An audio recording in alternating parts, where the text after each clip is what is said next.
So I've talked before about the importance of center hits in our golf, in our quality of our golf shots. So I'm going to try to do a little demonstration here. This first ball I have marked with a red dot on the back, so I'm going to go ahead and try to get a half decent shot here and see what kind of numbers we get on the foresight. All right, so that felt like a pretty solid strike. It was good. It was right here in the center, and then we'll take a look at what we got here for our numbers.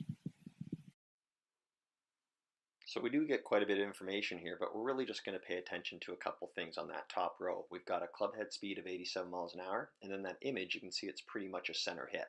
Now on this next screen, you've got a ball speed in that top left of 120 miles per hour, and then now the important number here is that carry distance of 169 yards in the top right. All right, so now we'll go ahead with our second shot. So now I've got a blue mark on the back of this ball. And what I'm going to try to do is I'm going to try to hit a little bit more off the toe.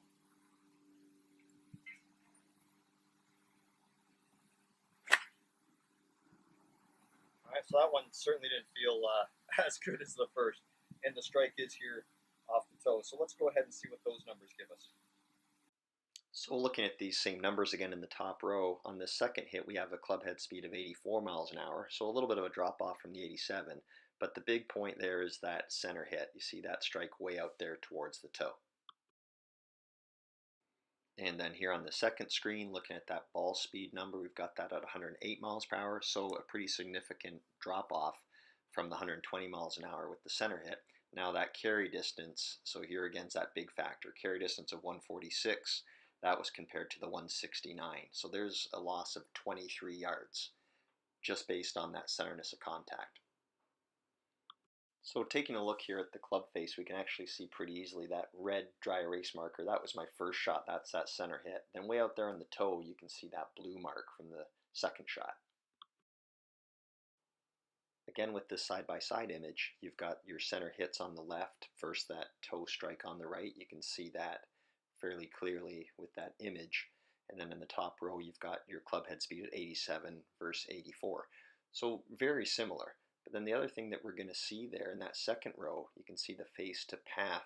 So on the left-hand side, we have a closed face at 4.6 versus the open on the image on the right. So again, that center hit, having a ball strike way out on the toe, is also going to have an effect not only on the distance, but also on the orientation of that club face.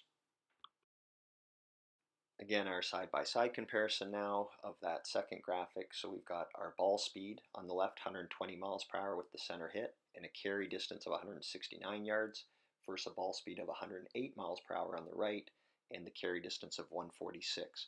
So we're seeing a drop of 23 yards just based again on where that ball was striking the club face. So an often overlooked component here of our ball striking ability when we get too worried about mechanics, sometimes we need to think even smaller and just think, where am I hitting that club face and what effect is that having on my golf game?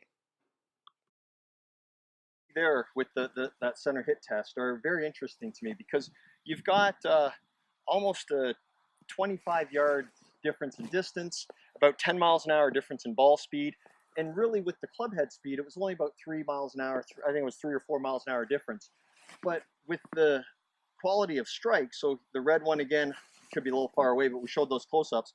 The red strike much more in the center, the blue one considerably out on the toe. Now granted, it's way out there on the toe, but that's not odd for what I see on a daily basis when students are coming here for some lessons and looking to improve their game. Really, this is not on their radar enough.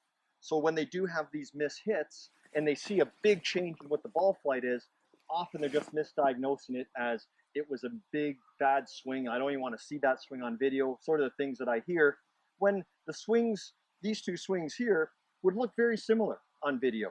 But of course the results are extremely different. Not only what we see with the ball flight, but also with the importance of the numbers that the foresight's giving us here. So as a quick recap, the point of this video was to stress the importance of the skill of hitting the center of your club face and how it's going to have a big effect on both your distance and your directional control.